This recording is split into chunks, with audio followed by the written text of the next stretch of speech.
చాలా ప్రాపర్గా చేస్తారంటే పాతకాలపు పద్ధతి ఒకటి ఉంటుంది అనమాట. అంటే ప్రతి ఫైల్ కూడా ప్రాపర్గా మెయింటైన్ చేస్తారు. అది రాను దిగిపోయింది, అసలు కనిపించేది ఎక్కడ కూడా మెయింటెనెన్స్ అనేది. బట్ అంపయ్య గారి దగ్గర మనం కొన్ని ఫైల్స్ తెస్తుంటారు, అవి చూస్తే ఇంకా కూడా మెయింటైన్ చేసే వ్యక్తులు ఉన్నారని అనిపించేది నాకు. స్వయంగా డిఆర్ఓ గారు వచ్చినప్పుడు ఒక ల్యాండ్ అక్విజిషన్ ఫైల్ తీసుకోవడం చెప్పారు. మొత్తం తీసుకొచ్చి పెట్టాడు ఇక్కడ. అతను ఒకటే ఎవరికో ఫోన్ చేశారు.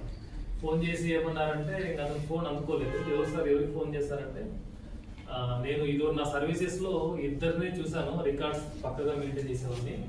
ఇప్పుడు నేను ఎవరైతే ఫోన్ చేసినా అతను ఫస్ట్ పర్సన్, ఇతను రెండో పర్సన్ అని చెప్పాడు.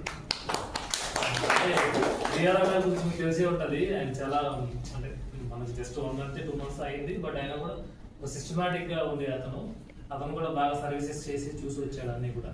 సో అతను కూడా అప్రిషియేట్ చేసుకునే విధంగా ఫైల్ మెయింటైన్ చేశారు. సర్వీసెస్లో కూడా ఎక్కడ రిమార్క్స్ లేకుండా. సో తన డ్యూటీ డెడికేటెడ్గా చేసుకునే ఒక లక్షణం ఉన్నటువంటి ఉద్యోగి మన ఆఫీస్ నుంచి పదవి విరమణ చేయడం ఒక రకంగా బాధే ఉంది. బట్ తప్పదు కాబట్టి ఇంకా ఈ రిటైర్మెంట్ లైఫ్ హ్యాపీగా ఉండాలని రీసెంట్గా కొడుకు అబ్బాయి కదా, అబ్బాయికి పెళ్లి చేశాడు, అమ్మాయికి ఇంకా పెళ్లి అవ్వలేదు కదా. సో ఫ్యామిలీ అంతా చాలా హ్యాపీగా సుఖ సంతోషాలతో ఆరోగ్యంతో జీవితం గడపాలని మనస్ఫూర్తి కోరుకుంటూ ఈ సన్మానం, చిన్న సన్మానం అందరూ మనం ఆర్డీ వ్యవస్థ తరఫున చేద్దాం.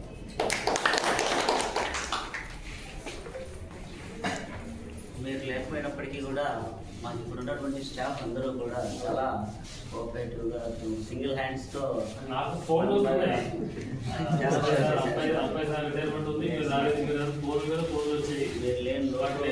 ఎటువంటి అవకాశం ఉన్నా కూడా వద్దామని చూసాను, బట్ అవకాశం కూడా లేకుండా పోయింది ఇక్కడ. ఏవో మేడం గారు, లక్ష్మీదేవన వీళ్ళందరూ బాగా, నాకు సునీత మేడం అందరూ కూడా బాగా కోఆపరేట్ చేస్తూ మంచి. సునీత గారు నాకు చెప్పకుండా కూడా వచ్చేస్తారు. బట్ ఇక ఆ రోజు మీ పరిచయం కాబట్టి ఇంక నేను అర్థం చేసుకోగలను, నేను మేనేజ్ చేసుకున్నాను అక్కడ. ఎందుకంటే ఆర్ఐ ఇన్స్పెక్టర్గా పనిచేసాను సార్. అక్కడ నేను ఆర్ఐగా పనిచేసి వచ్చాను సార్. సేమ్ రికార్డ్స్ అక్కడ బాగా మెయింటైన్ చేశాను sir.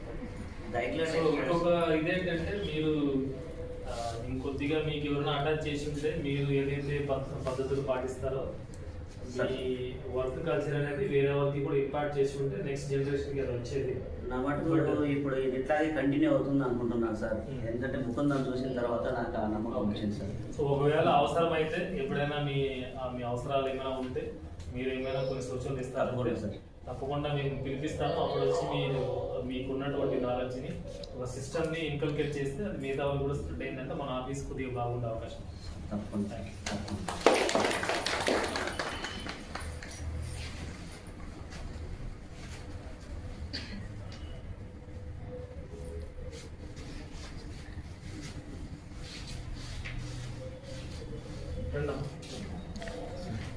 Very very happy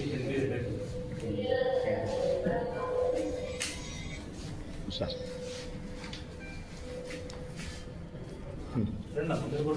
staff అంతా కూడా బ్యాక్ ఫుల్ బ్యాక్ పోవాలి. నేను వేస్తానన్నా, నేను వేస్తాను.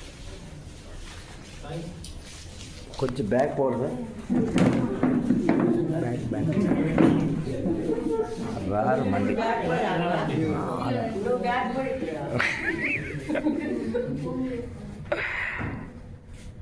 Right sir. Okay sir. అయిపోయింది తీశాను. ఎట్లా సార్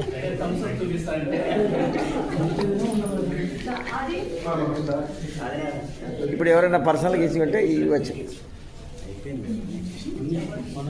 సార్. ఎట్లా ఉంటుంది సార్?